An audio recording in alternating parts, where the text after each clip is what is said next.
You must have had some pretty bad intros over your time. I don't think I've ever paid attention, so maybe, that's the true test. It's like if I pay attention, I'm like, ooh, this is going bad. Yeah. All right, don't pay attention to this one. Okay, good. I'll pay no attention. All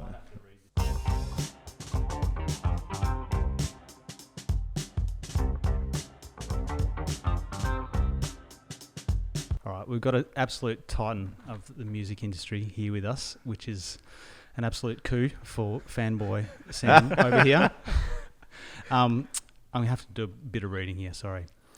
We're joined by a storyteller, a true creative, an alchemist, a podcaster, a producer, and a man with one of the most distinctive voices of all time, in my view. Multi-platinum award winner, singer-songwriter, frontman of Eskimo Joe, Kav Temperley. Whoa. I feel like there should have been Was that good? It should have been like one of those, like a fake applause. Like, hey, that's what I needed after that. Amazing. And when Sam talks. Yeah. Oh, you don't have headphones on. Do the Sam talk one. I heard the applause. Oh yes, it's a classic. Get out the hooked walking cane and pull him off stage. Yeah. What makes you more nervous, coming and talking to us at Studio Scotch or performing in front of tens of thousands of people? Well, definitely Studio Scotch. I mean, we're in the old boys' room at the moment, so there's a lot of history here, so that's important. The whole when do you get nervous question is always a funny one, because I definitely do get nervous from time to time. I have conversations when like big events are coming up and there's a lot of, that kind of what if starts to go around. Were you always nervous, or was it just... was there a time when you go, oh yeah, I'm okay with this now? I think what happens is once there's a kind of perfect storm when you actually get on stage and you're doing it, where the part of the nervous reaction is you start to play the scenario through in your head over and over again. And so if it's a really big show, you start to imagine what you're wearing. There's always a good thing. 'Cause that's your armor, and then you get on stage and in your head and you're like, okay, then I'm going to do this little move, and between that song I'll do a little scissor kick and whatever. You just start to actually play the performance out in your head. So by the time you get there, you've kind of almost done the performance. You don't think about all the bad things that you're going to potentially do, like play the wrong chords, or there's a bit of that going on, but I have to say I've been into some pretty large scenarios in Eskimo Joe where things have gone terribly wrong. And you know what? We survived and it was fine and we got through the gig. So the more of those, I think it's that what if of, what's the worst thing that could possibly happen. So far, some pretty bad things have happened, and really I've got through every show. So I've survived to tell the tale. You've adapted. Yep. Well, You do podcasts as well, and I've listened to a couple of them. The first thing you tend to ask is, where do your ideas come from? And so I thought that might be a good one to ask you. Where do my ideas come from? When do they? And when do they come as well? When do they come? Yeah. I would say, when you least expect it. I mean, one of the podcasts I did for the Hat Jam series was with Kevin Mitchell, and he explained it really well. I couldn't explain it better myself, but it's often like, when you're doing the dishes or you're doing quite a menial task where suddenly these kind of ideas pop into your head, and probably the most... So is it themes or is it actual tunes? Is it like, what are the ideas? Usually a combination of both, like it just kind of pops in of this like a little spark of a half-formed idea, and then you just start to kind of flesh that out. And, we were talking about when you get nervous, the what ifs.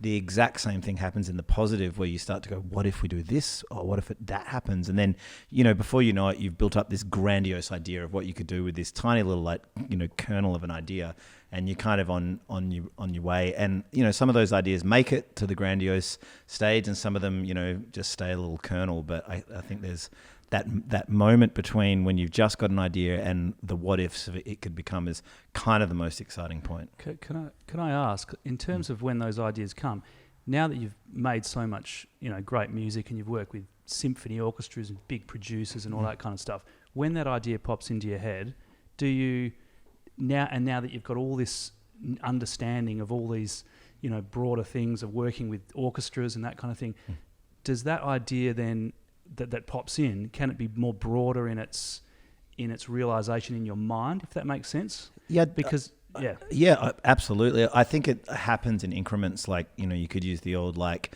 when you get to the top of a mountain, you spot another mountain that looks even bigger and more exciting. That definitely works for that. Like, I think when we first started with Eskimo Joe, me and my bandmate Joel had been in another band called Freud's Pillow, which is such a like funk metal name, Like in Perth, there was a particular era where we were just exiting out of metal and funk, and so there was a horrible combination of funk and metal that came together. Me and Joel had that band going on, and so when we started Eskimo Joe, we had a real idea of the type of music we wanted to make, which was not going to be funk metal, and we created this EP called Sweater, and we thought, wouldn't it be great to play the Grosvenor Backroom, which was like the big, venue you played back in the day, and sell out the Grosvenor Backroom and sell 500 CDs, which what we call gold in Perth, and that happened. But what was amazing is once we did that, that song got played on Triple J, and suddenly we were like, oh my God, there's this whole other world. And so then we went into our next recording. We had this slightly broader view of the horizon, and we were like, okay, cool, let's a bit more ambitious again. And then the horizon kind of opened up again a little bit because we started touring and we started playing with all these other bands. We did this, I remember one of the amazing tours we did was this, you would do these 6-week tours around Australia. It's about as many shows as you can do in one tour, without, playing the same place twice. So you would do 6-week runs back in the day as a support band and slowly make your way up to being a main act. And we did with our second EP, we did a tour with The Living End, and they are a phenomenal live band, and we learnt so many amazing tricks off touring with them. But I don't see you jumping up on top of your bass. Well, no, I would jump on the kick drum instead. That's about as much as I could do. But yeah, by the end of that tour, because we'd played with some other amazing bands, we were like, our horizons opened again. We're like, oh, okay. And they were like an international band at the time, and there was another band who I should remember who played as well, who were the huge band from Wales.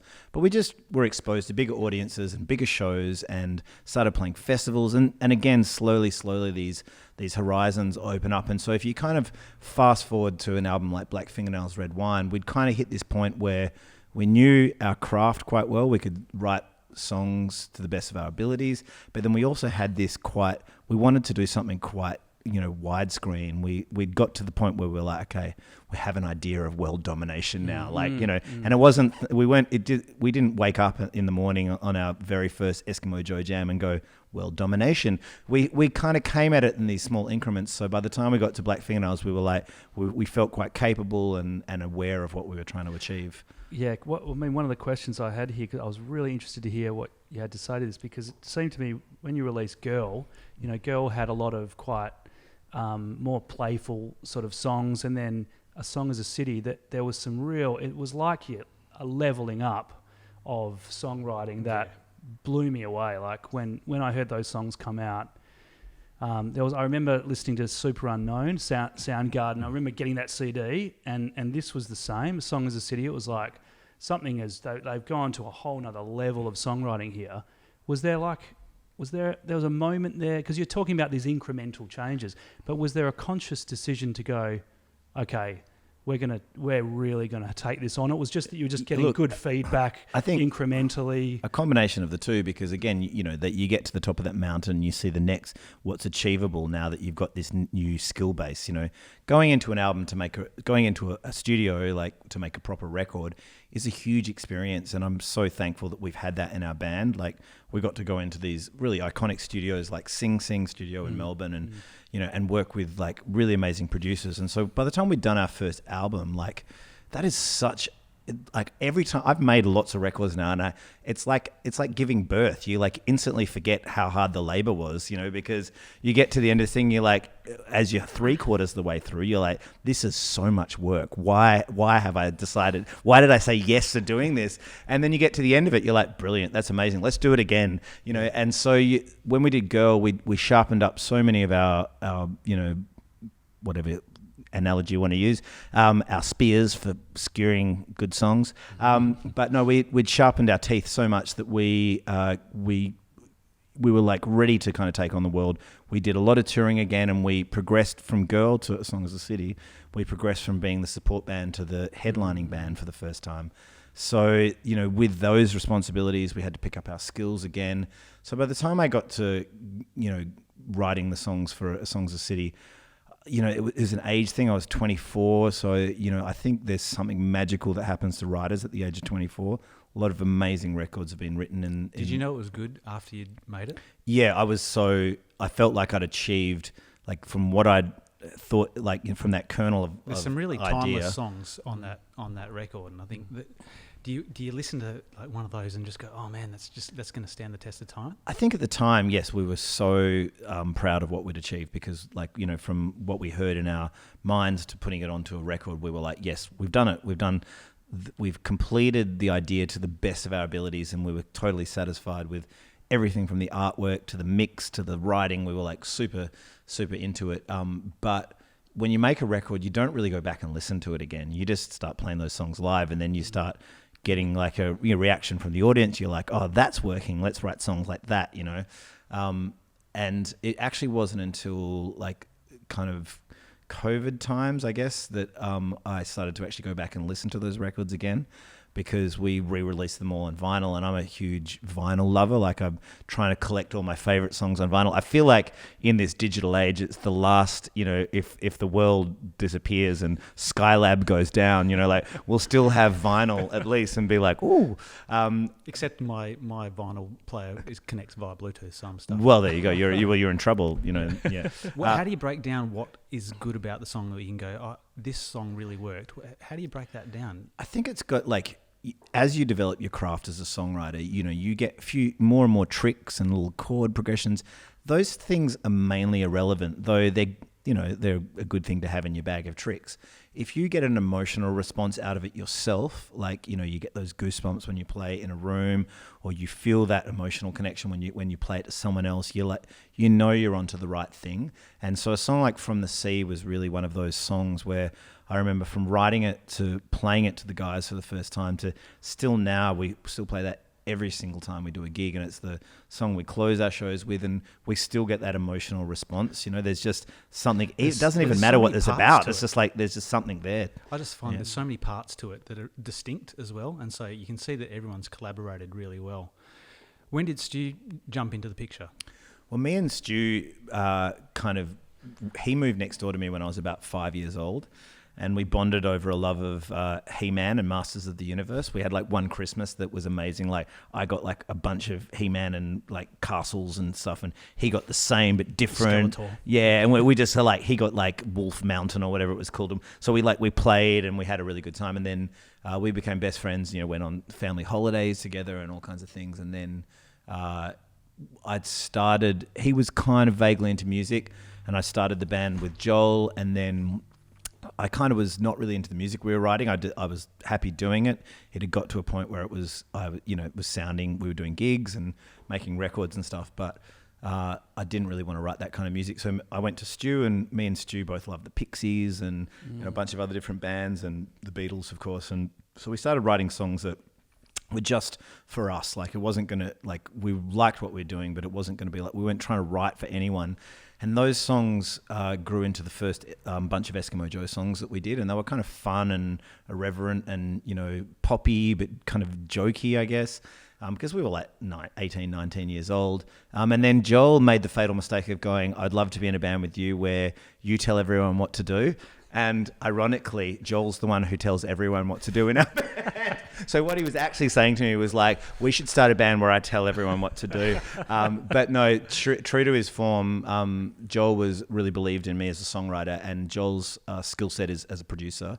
So we hit off this kind of beautiful relationship. I think when myself and Stu and Joel first got into a room together, because we tried out a bunch of drummers, and Joel played guitar in Freud's Pillow. So he was like, I'll play drums. And I was like, brilliant. And he came in, and yes, his drumming was great and it suited what we were doing, but there was a chemistry of the three of us in a room that I'd never felt before. And it was just like, this is what it feels like when you get the right group of people together. And so I think in the early days of Eskimo Joe, like the songs were okay, but it was really about people felt so comfortable with us as a group of people, just whether we were on stage or in an interview, that it really kind of paved the way. Was there a moment in that jam room when you were writing those early songs together that you could point back to, that you're just sort of looking around the room going, yeah, that's it, there's the magic right there? Or is it, I mean, it's hard to reflect, but... Yeah, look, it is hard to reflect, but I think it was pretty obvious straight away. You just get that feeling of kind of electricity up the spine when a song is good and everyone in the room is feeling it. And so we had that kind of chemistry going on straight away. There was a real electricity, just an ease at the same time, which I knew that was going to be the right thing. And, you know, again, I was ambitious, but I didn't expect that we'd be doing it 20-something years later. And all the songs are written collaboratively, or they people come in with ideas? How does that work? In the early days, we'd just kind of like, all of us would come in with an idea and we'd go to a rehearsal room somewhere and we'd literally play it over and over again until we're like, yeah, that sounds great. And then the next weekend we'd be playing it live in front of people, and, you know, that would be a buzz. But I think around about the time of Girl, we sat down, and the producer we had was a guy called Ed Buller. And he just sat us down and was just like, I think that because Stu was doing a lot of the singing, we'd be taking turns at singing and stuff. And he was the one who said, I think you should write the songs and sing. I think you should do this and you do that. And it was kind of I thought it was going to be an awkward conversation, but I had to kind of go to the guys because we were taking turns doing the McCartney and Lennon thing, taking turns singing songs on the record. But the producer just said, I think you should sing all the songs. And so I said, how do you guys feel if I just be the singer? And everyone was okay with that. So that gave me the confidence moving into, I think with Girl, there was still like, I was still writing the majority of the tunes, but everyone would kind of bring in ideas. There was a few Stu songs in there, but by the time we got to A Song's the City, it was basically me as the songwriter, the other guys as my collaborators and producers, basically. And did you know you're kind of still developing your voice during Girl? And because it is very distinctive. I know instantly. It doesn't matter if it's a cover or anything. I know that's Kav. How did you develop it? Did you start by imitating artists that you love and then move on? Yeah, definitely. I mean, I think I probably still do it, you know, like I still hear records that I love and try and imitate bits and pieces, but I think more and more my voice has just fallen into its own thing. And I think male voices are really interesting. They don't really get to a good place until they're about 28 to 32, you know. You hear it in artists like Michael Hutchence, you know, like when he was doing the In Excess stuff. I think he was probably quite a vulnerable vocalist. That's why he kind of weighed in on that kind of sex identity thing. But when he went away and did the Max Q stuff and came back and did that X-Ray album, as a vocalist, he'd picked up massively. And that was kind of his late 20s, you know, early 30s by that stage. And I think male vocalist, it takes a while to get there. So when I look back and listen to the early Eskimo Joe stuff, I'm kind of like, I cringe a little bit, and I can hear the artists that I was trying to imitate. Who were you trying to imitate? Well, in Girl, you know, I've always been a huge Frank Black fan, and, you know, from the Pixies. So there's always that kind of element going in and how he delivers. You know, love the Beatles, of course. Huge Neil Young fan. You know, and then all kinds of stuff, you know, like, again, when we were doing Black Females, Red Wine, I was really into Eurythmics at the time, and I was kind of trying to do, like, I'd never really played with the Michael Hutchence vocals, so I was kind of trying to do Michael Hutchence does Eurythmics kind of vibes. But, you know, I think, so with Girl, we were really into a band called Grandaddy. That was a huge influence for us on that record. By the time we did A Song's the City, I was a huge Wilco fan, so there was a lot more of those Wilco influences coming through. By the time it was A Song as a City, like I said, there was kind of some In Excess and, you know, Hutchence-y kind of vibes, as well as Icehouse and all those kinds of people going through. But then bands like Interpol and stuff, who were really big at the time, were quite influential in what we were doing. And then I'm not sure, by the time we got to the next couple of albums, I just morphed into Kav, you know, like by that stage. So, yeah. So that transition from A Song as a City to Black Fingernails, Red Wine, like, that seemed to me, songwriting-wise, that you'd changed the songwriting process a little bit, because it started to feel like you're playing, this is for a big audience, you know, this is big, powerful, you know, stadium-style kind of songs. Did that change the way you wrote songs in the sense that, you know, you're not just sitting on an acoustic guitar writing the song and then bringing it toward the band. I think I can probably go back and map it out from all of the different things we're doing. And our early days, like I said, we were in our first 2 EPs, we were like in the jam room, and then we were, you know, at the Grosvenor back room in front of, you know, a bunch of all ages kids just playing really fast and loud, and then doing living end tours and stuff. So playing faster and punkier as we went. And then by the time we got to Girl, you know, like there was a lot more hanging out in the bedroom and using 4-track recorders and stuff. So the music kind of morphed into that style a bit. And obviously we were listening to Blur and Supergrass as well. And, you know, so those kinds of influences were fusing in. Then we toured that record, and lo and behold, you know, it did well, and we got to play in front of bigger and bigger audiences. So yes, then that kind of, every time you play in front of a crowd, you're like, that little trick that I did tonight works really, really well. I'm just going to incorporate that into a song, and all of those things come in. And, you know, again, stuff like From the Sea, how it's got that boom, boom, you know, you just do that bedroom guitarist thing where you like imagine when you write a song, imagine playing it in front of lots of people. Like I remember doing that with the song Foreign Land. You know, it had been on this whole journey, but by the time we'd written the bridge section, which is this kind of big Led Zeppelin, I was watching that last night. That's just such an epic. It's such a great Led Zepp bridge. Yeah, fully. And so I think we jammed that riff over and over again in the jam room for like about an hour, just imagining in our heads, like imagine playing that in front of lots of people. You know, that childhood fantasy just still is on the tip of your tongue all the time. Yeah. Well, back to childhood. What sparked your interest in music? Did you have a musical family? Did your mum sing to you growing up? Like, what were the things that really sparked that interest? Look, there was always music playing around the house. You know, my mum played a bit of piano and sung a bit, so that was kind of a thing, you know, that you could do. But I don't, you know, I've never considered myself a super proficient musician. I mean, I can play, but I wouldn't say like, hire that man to play this symphony orchestra. Like, I'm not that guy. But I think what I've always, I've known. Do you think that helps with your originality in some of the melodies? Because if you are proficient at something, you tend to go to the standards and the chords. Definitely. I think there's pros and cons in writing to being a really, you know, having terrible grammar and and not knowing what a semicolon is or whatever. But I think there are advantages there. But I think you always, like, I look at someone like Luke Steele as a really good example. Like, he's actually not a great singer, really cool voice, but because of his lack of skills to be able to sing, you know, so beautifully, he writes really beautiful melodies. His imagination, like, because he's constricted, so he has to work with so he expands another part of his vocabulary. And I think for me, I was always really comfortable in storytelling, and storytelling about, you know, my own stories. I like this idea of being this kind of, you know, journalistic kind of war front, you know, journalist, just, you know, writing reports from the front and sending them back. And that was always the way that I approached songwriting. So are they about other things, or are they about you?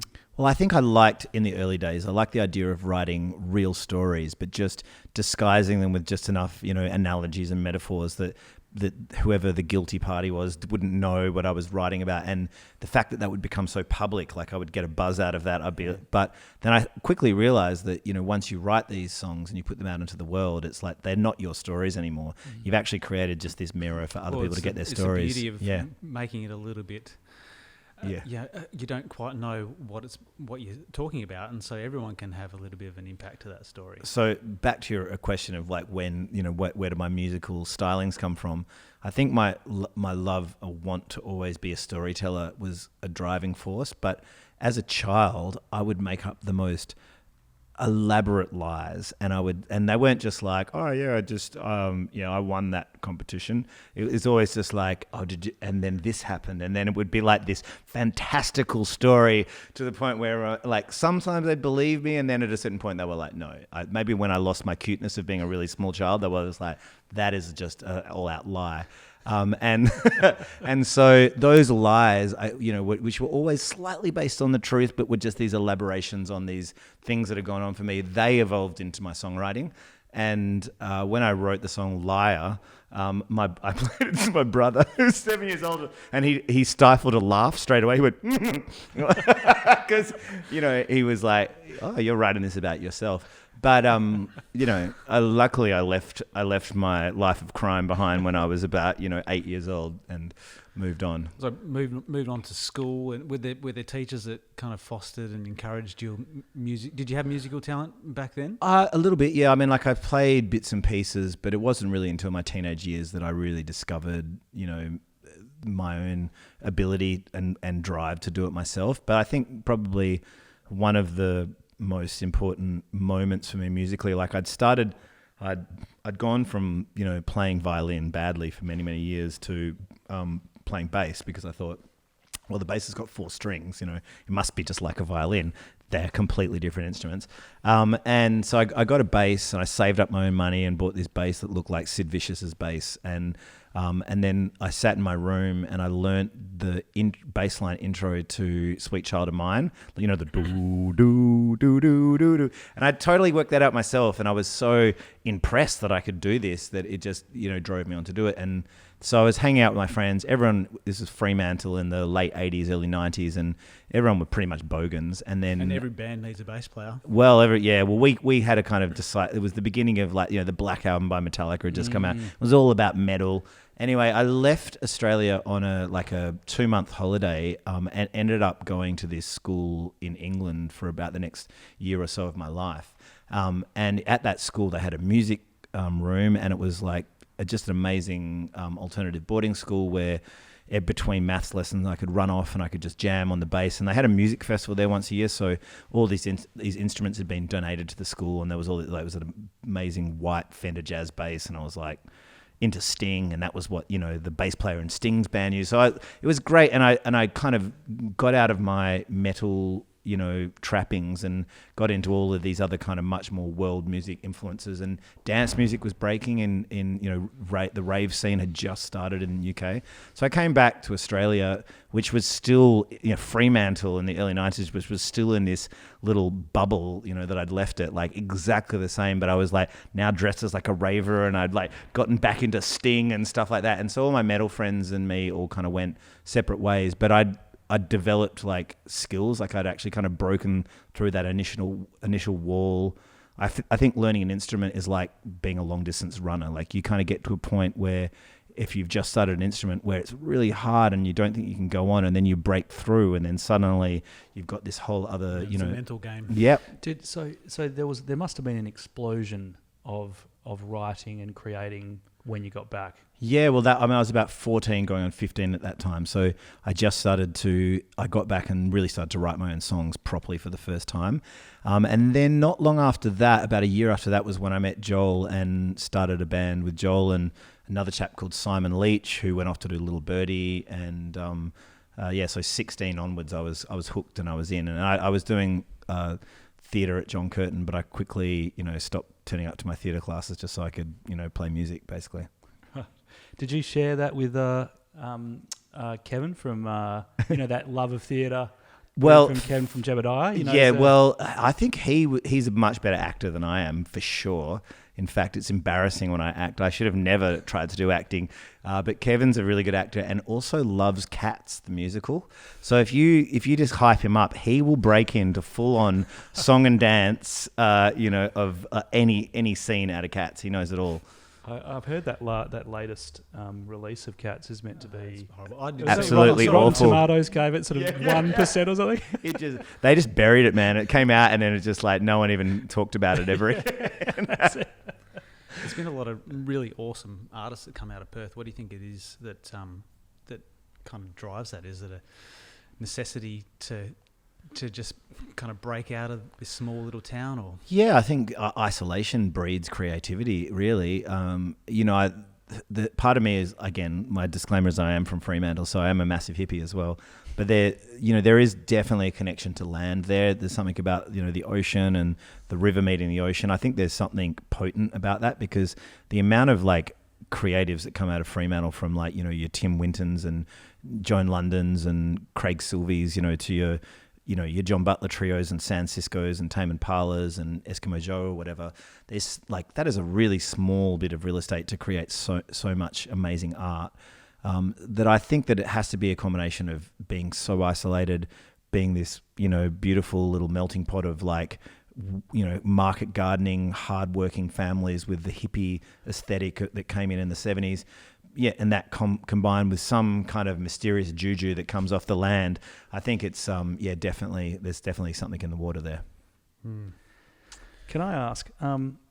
So, in terms of what's inspired you musically beyond other musicians and other musicians that you've loved and people that you've come into contact with in the music industry, who outside of that has been really inspiring for you? If you think about poets and writers or from other disciplines, other areas. Definitely writers, in general. I mean, art is, I definitely connect with visual art and, but I'm not as much of a nerd when it comes to fine art, but I'm a huge nerd when it comes to writers for sure. I mean, I see storytelling in the writing as something that I would aspire to, to be able to write a book, I love the titles of books. I mean, they've had a whole entire book to just boil down this one meeting. And like, if I'm looking for inspiration to write a song, I'll just go to a bookshop and read the titles of books. I'm like, because there's just so much in a title. But yeah, I find, poets in general, like I kind of discovered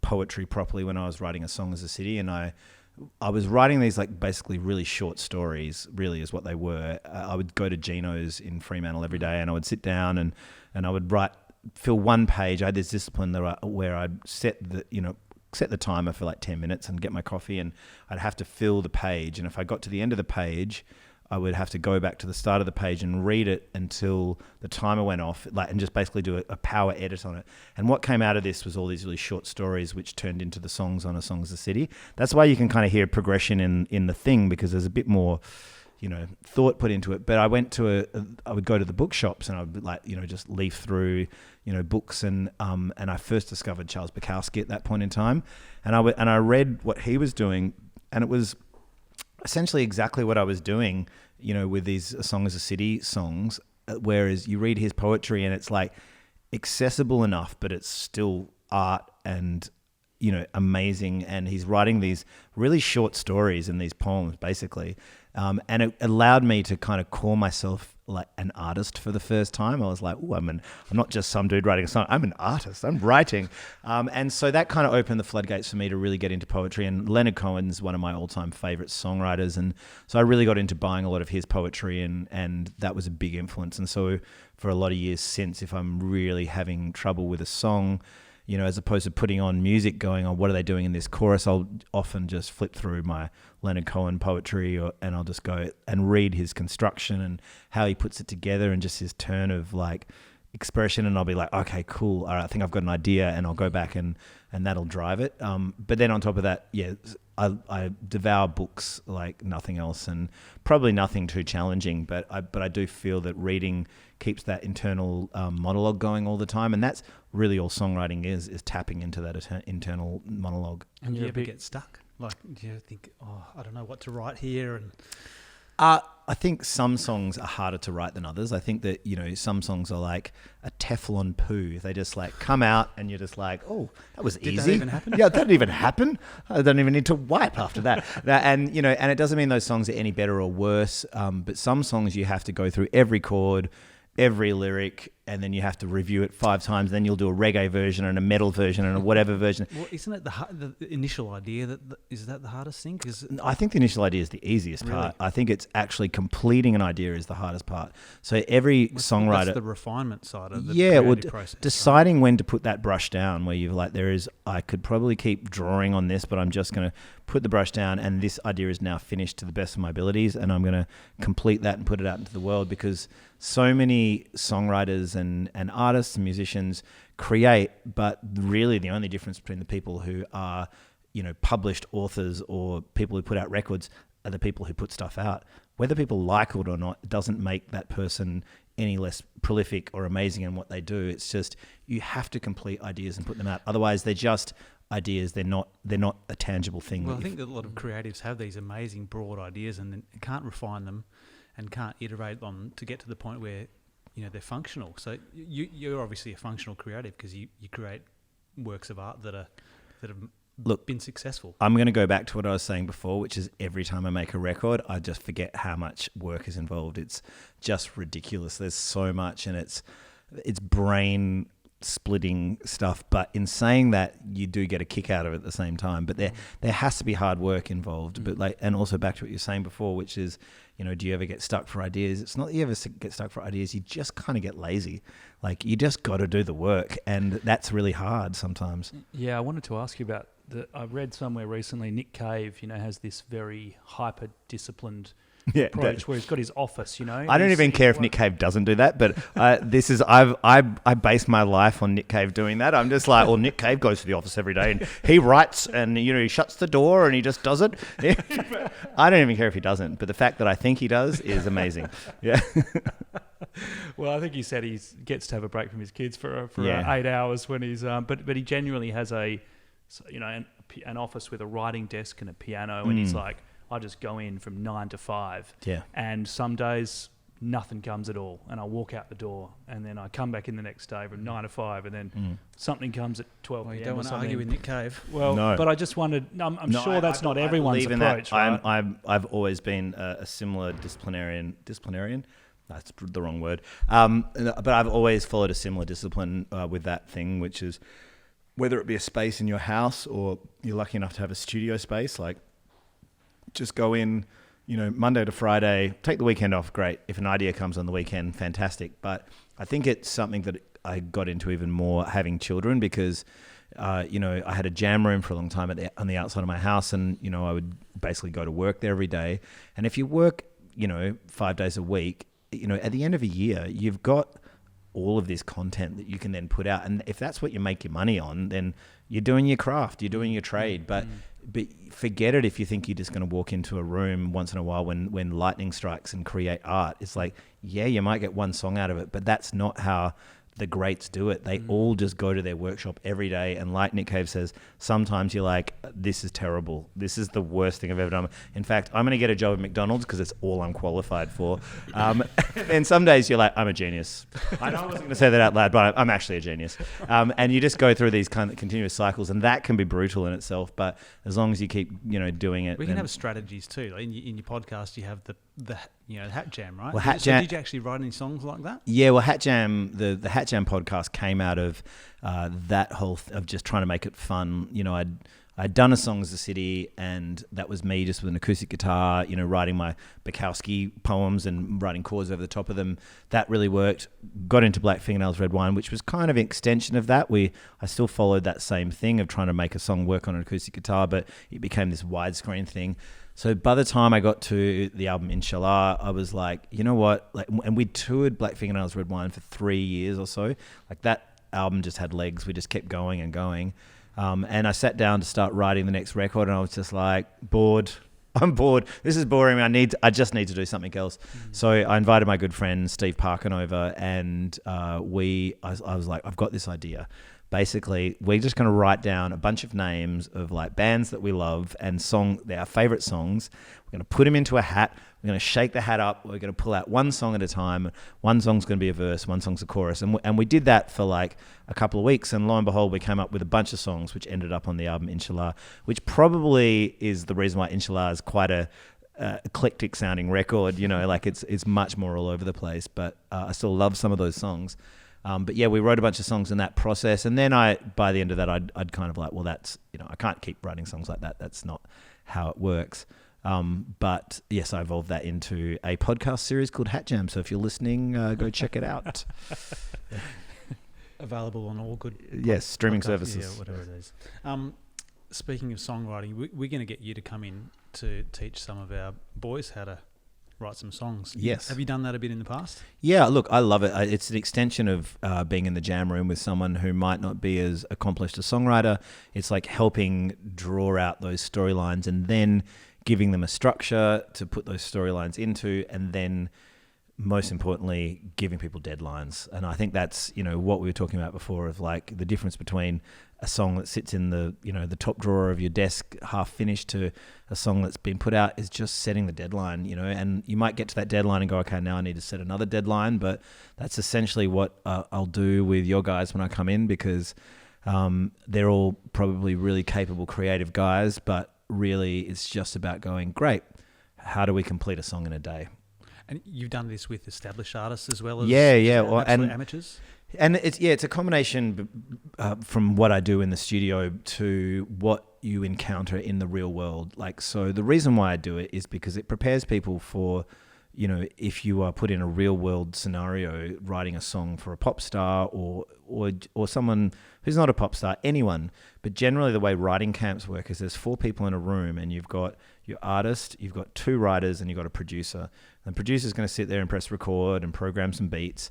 The artist is going to want to get that single because that's why they're there. They probably just, you know, graduated from The Voice or one of those kind of programs. And then you've got 2 writers who are going to have to write something that is good enough that by the end of that day, that artist walks away going, I really want to put that on my record, because that's how they get paid. So there's a commerce side to it, which is important as well if you want to be a professional songwriter.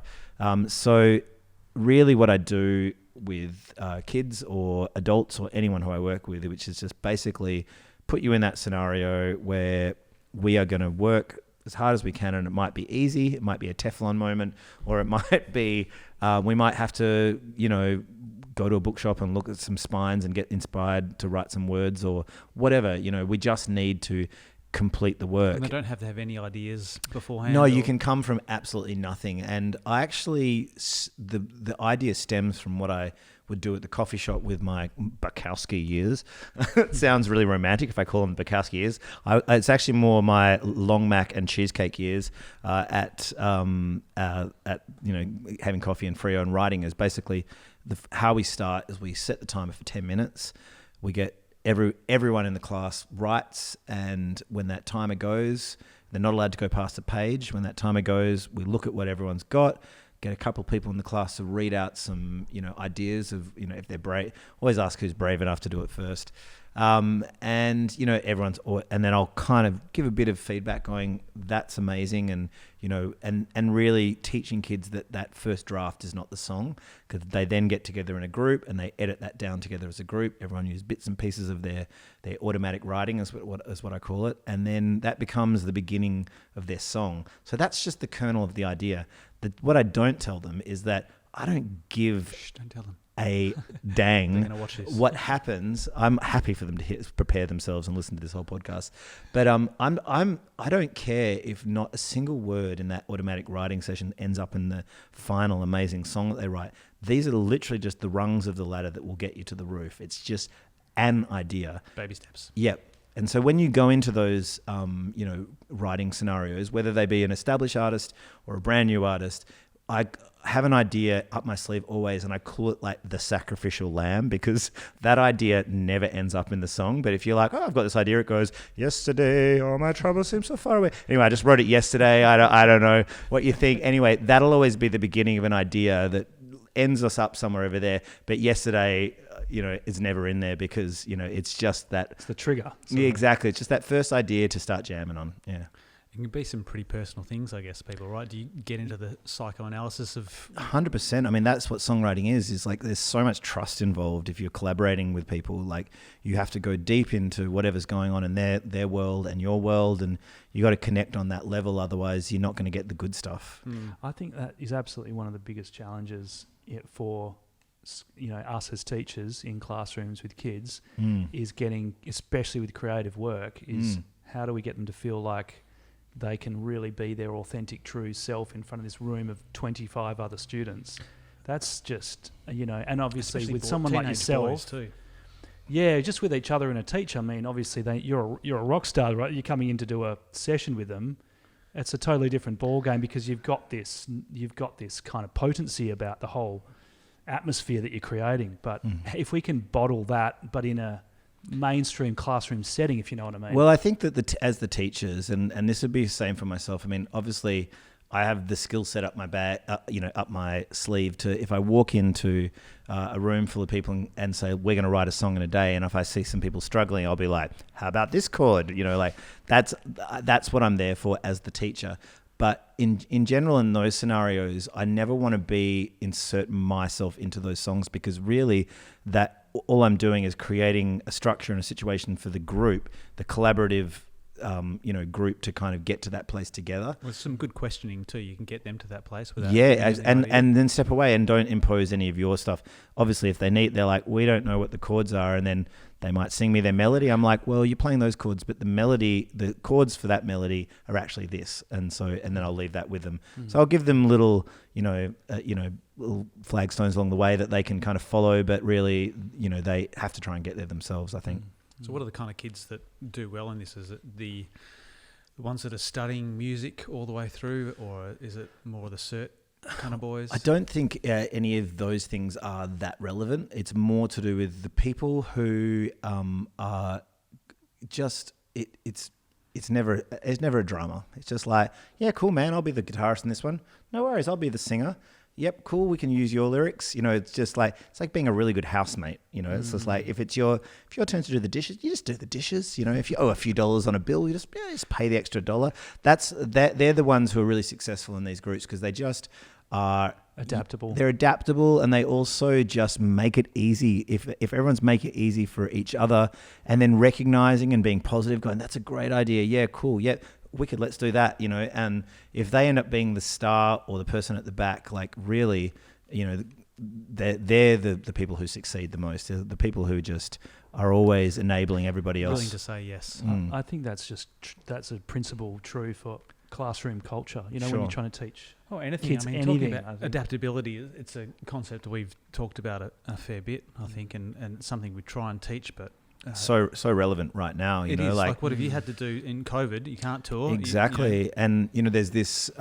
One of my very good friends is a chap called Josh Pike, who's a singer-songwriter and, amazing dude. And I've been chatting to him, and he's been in lockdown and had to cancel like 60 shows or something ridiculous like that. And he told me this concept a while ago, which is that, everyone has a relative happiness, which is that, people in war zones or, in suburbia, their relative happiness, no matter what's going on, will always swing back to a similar relative happiness moment. But what we're seeing in this time, I'm going to say the word, ready for the big button. There's got to be a button you press. Ready for this? These unprecedented times. That was the wrong one. Oh, okay, ready? I'll say it again. Ready? Hang on, that's what we need. Okay, Ready? 1, 2, 3.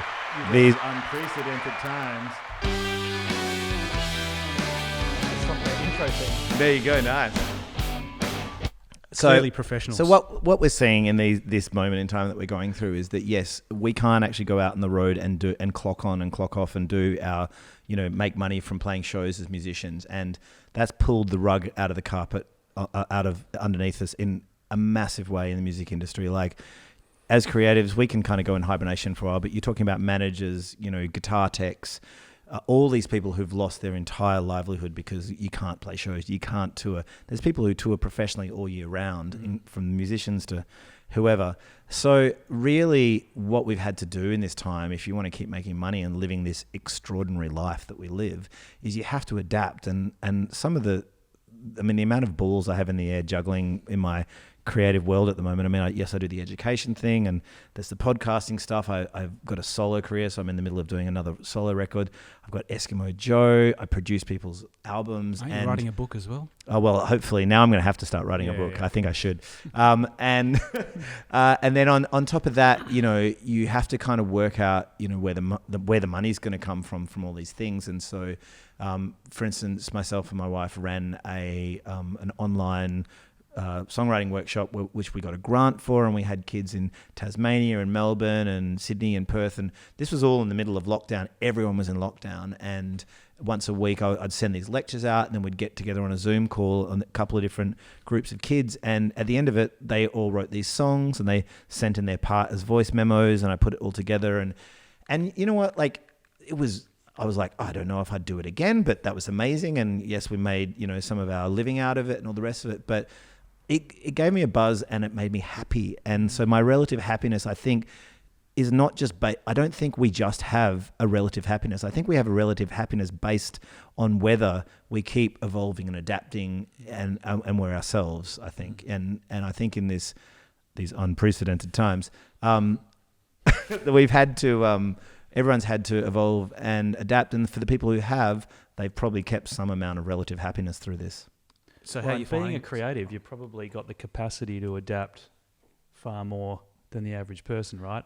Maybe. You know, I mean, but at the same time, as I've you got say, many ideas, not all good ideas. How's the solo stuff been going? Good. You know, I would love to be able to just kind of put a month aside and just, you know, work on that as a chunk. But I think, you know, at the moment it's not really like that. So It's a pretty different mindset, I'd imagine. Just Well, you know, from you've got a little bit of support with the band, maybe bigger crowds and things like that, and you're putting it all on the line just with you. look, I think I'll keep doing that whether anyone wants to buy those records or not. It's just what I'm driven to do. I'll just keep making records. And, you know, hopefully every once in a while I'll win the lottery and one of those songs will, you know, do well. But, yeah, I'll just keep doing it for the rest of my life no matter what. And, you know, again, I wish I had a chunk of time just to finish the record. I've written most of the songs. I've recorded a bunch of the drum tracks. You know, but it's just me in a room, you know, having to do all the parts. And so some days I'm like, I think this is good. And then some days I'm like, this is amazing. Mm-hmm. But I'm also this week working on a guy from Melbourne who was meant to be over here doing his record, and he couldn't come over because of COVID. So I'm having to write all the instruments and record them myself. And then I'm going to beam in to his, to a session that he's doing in Melbourne, where he'll be with an engineer and the vocal mic. And I'll literally just be like, yep, do that again. Okay, cool. Can you sing it like this? And I'll be on Zoom on the other hand. And I've never done a record like that, but hey, Cool. now you released a YouTube video on similar kind of thing, like you're all playing in your own different houses. There's a lot of artists So doing that In Excess cover was Yes, amazing. we did that. We've just got another one that's ready to go, which is Under the Milky Way tonight. Yeah, but church. yeah, we're just gonna keep kind of churning out some Aussie songbook classics. Bass playing frontman in church. Yeah. Who's your favourite bass playing frontman other than yourself? Of course? Well, Jesus. Has Sting. Well, Sting's definitely up there, but McCartney trumps Sting any day of the week, really. Roger Waters. Well, yeah, he's definitely up there too. I mean, I love Roger Waters' stuff as well. But yes, there's a few of us out there. It's really, well, I don't know. You probably don't find it hard, but it's so syncopated, the bass and playing and singing. It's a terrible idea. I don't recommend it to anyone. Unless you're just going boom, boom, boom. Well, yeah, to play the bass and be a singer is like, again, just it's not common. Right? They're two like opposing rhythms all the time, and so I spent many a night after like writing the bass lines and then singing the parts, then recording them and then getting ready to go on tour and sitting in front of the TV and just getting that muscle memory of playing and singing at the same time. You've got to try and automate it, right? Yeah. So I think I read this book by Victor Wooten? He's a bass player, isn't he? I'm not sure. Your bass nerdness goes further down than mine. It's very limited to purely Victor Wooten. But he was talking about when you're practicing, you have to actually practice subconsciously as well. Yeah. So he'd sit in front of the TV and not think about what he was doing, Yeah. because you have to be able to sing and separate yourself. And once you get it, like once you've actually got it, you're like, oh, how did I ever find this hard? You know, because your brain, you know, makes those little connections. But getting there is like rehabilitating after a car crash. Sometimes you're like, Actually, I was going to say, you'd almost have to be careful your bass lines not to morph into something that fits a bit more nicely with how you sing. I just think that happens, and you got to forgive yourself a little bit for that. You know, Can you do them as well live as you would on the record? Look, I think it's more of that scenario of that it never sounds exactly the same as the record because you end up finding some kind of little cheap moments to, you know, and it's much of a muchness with a big live band going on. No one really notices if you miss a little boom here and there. So. Right. When you hear your music coming back from a symphony orchestra, do you just go, oh man, that's good? Yeah, it was a pretty special feeling. Who did the arrangements? We had like 8 different arrangers because, as you can imagine, it's a pretty humongous job to write those whole things up. But yes, it was magical to hear these songs that I'd written in my bedroom become orchestral moments. But also it gave me a lot of respect for what the conductor does as well. We had an amazing chap called Ian Grandage who, you know, I'd luckily had met and known for a little bit beforehand, but the psychology he did the Ben Folds stuff as well, didn't he? Possibly, yeah. He's quite accomplished. He he arranged From the Sea and I think It another. stayed so true to the actual songs. And Some of them were really magic, and some of them didn't even make the grade as well. We'd do them in rehearsal. We were lucky to do some rehearsals with Wazzo before we went and performed them, and some of them were like, "Ooh, no, I don't think that's going to make the grade." But some of the arrangers were like, for the Black Fingernails, for instance, were in the audience, and we'd be able to have these real-time conversations. But also, being in a band as opposed to an orchestra, like, what the cello and the bass does or even the percussion does in an orchestra is very different to what it does in a rock and roll band. So, we would be having these conversations with Ian, like after rehearsals or sound check, and being like, well, the cellos and the bass need to be on the groove, and the percussionist needs to play on the groove, not behind the beat or whatever. And so he would have to go in there and handwrite on everyone else's, or I think there would be like a master, piece of music that he would actually handwrite on, and then that would be like sent out to all the players, and then the players would just play it that night. Yeah. And did you have to pretend that you knew what all those words and lines meant? I just gave up. There was a brief moment in time where I could read music and it was relevant to me, but I didn't keep it up. I wish I had because I think it's a very handy thing to know, but it wasn't really relevant for what I was doing in rock and roll.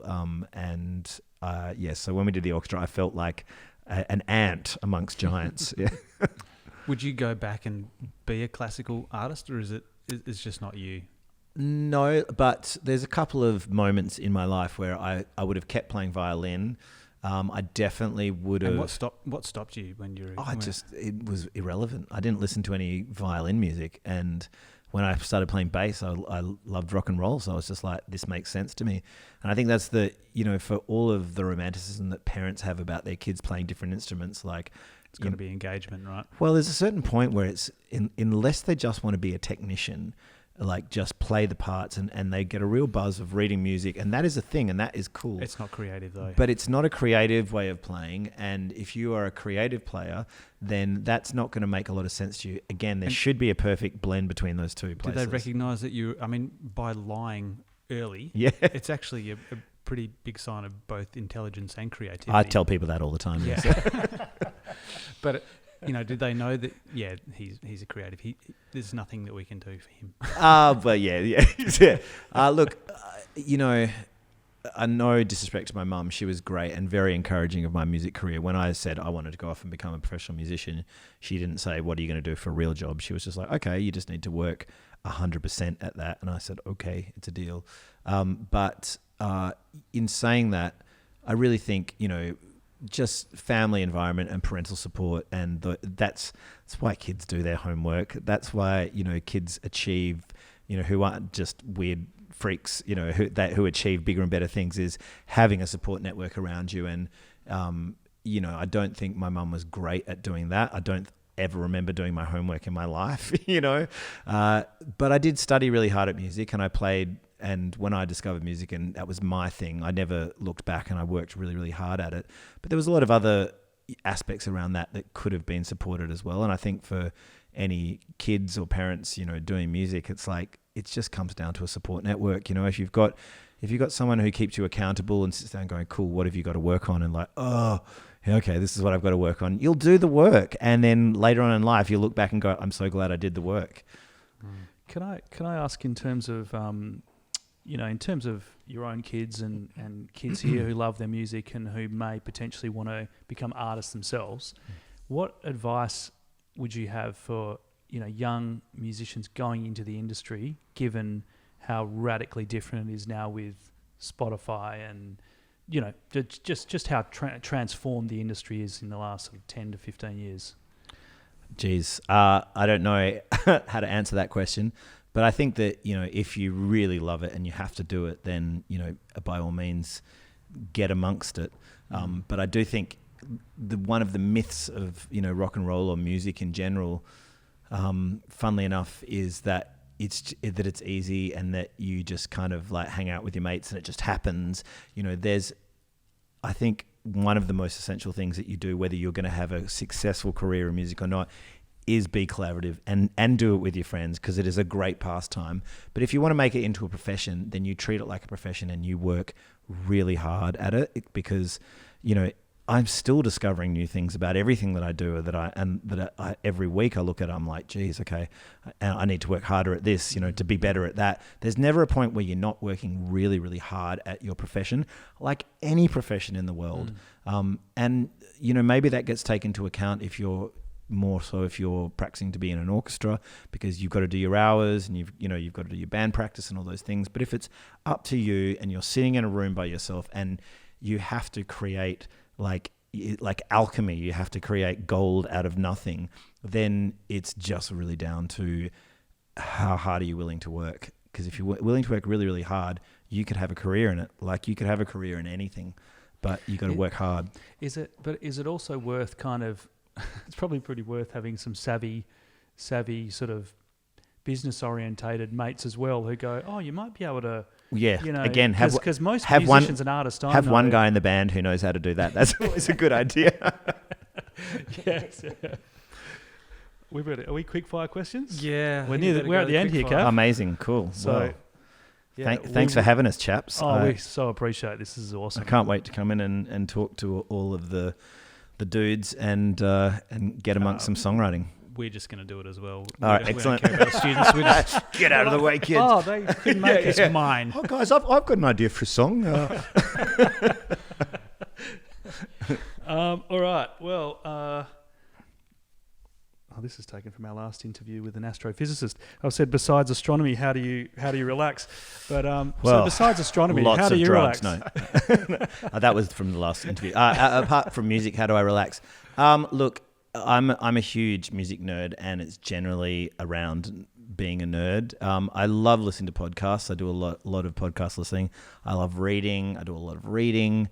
I am very lucky that I have my wife is also my best friend, so we have a lot of fun just hanging out together. I also have 4 children, so when I'm not doing music or music-related things, I'm generally just hanging out with my family, and I actually really enjoy that. So yeah. Awesome. Deserted Island, favorite album? Ooh. What day of the week are you getting stranded on this album? Island. What have we had so far? We've had The Police. There's been Evolutionary Biologist is on the show a couple of months ago. He was The Police. He was Synchronicity, The Police. didn't he? Yeah, yes. There's some classical albums I'd never heard of. Okay. Yeah. We've had Blood on the Tracks. Okay. A bit of Bob Dylan. I'm probably going to say the White Album. Yes, good call. Oh, good call. Oh, wow. Okay. Okay, excellent. And plenty of songs to keep you interested. Yeah, exactly. Well. It's a double album. That's always good. The artwork. It's purely for the length. Yeah. Okay. What book or books has had the most profound impact on you, or perhaps what you'd recommend most? Something that really changed you? Well, I don't know if this is probably the best book I've ever read in my life, but probably a significant moment in time. When I was like about 17, I read a book by Tom Robbins called The Jitterbug Perfume, and it seemed to describe, in a fantasy kind of setting, all of my kind of philosophical views on life. So for a long time afterwards, anytime I'd meet a girl that I was really keen on, I would be like, you know what, you should read this book. And I would buy it. I think I bought more copies of The Jitterbug Perfume than any. I probably kept the sales of Tom Robbins up in Australia. But I would buy it, and if the girl read it and got it and she was like on that wavelength, I was like, I think this can work. That's a good test. Yeah. Okay, last couple of questions. What has been the biggest challenge you've faced in your life, in your career? You pick. Well, I guess, you're always going to be stuck in the moment of where you are right now. And, to be, aged past the point of, someone in your mid-20s being on Triple J, that's a challenge mentally. But, like, in theory, you've probably got more people listening to you than you ever had. As far as COVID goes, that's a huge challenge in itself. Just to kind of keep the business alive when a large financial part's been taken out of what you do. But I would have to say, the real challenge is just back to that kind of like running analogy of like the mental blocks of breaking through stuff all the time. Once you break through, you always get to the other side, and you always keep going to a place that you love and that is amazing and creative and cool. But I find that pretty much every day, you know, whether that is about like getting on stage or finishing writing a song or completing a project or whatever, like that is the biggest challenge, just like breaking through that wall every day. And it's every day, and you just got to kind of prepare yourself for it. And as long as you're okay with that, you can just keep doing what you're doing.